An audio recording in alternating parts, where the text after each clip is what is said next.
Hello everyone, now I will introduce our product to you.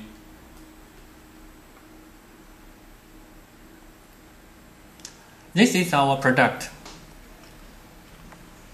This one, you can read the key code and open the lock.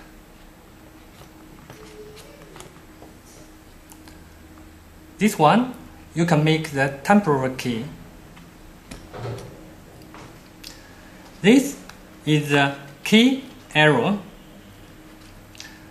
The key arrow is separate in 4. You can use this to make the temporary key. This is the screwdriver. Afterward, I will introduce how you can operate this product. Okay, thank you.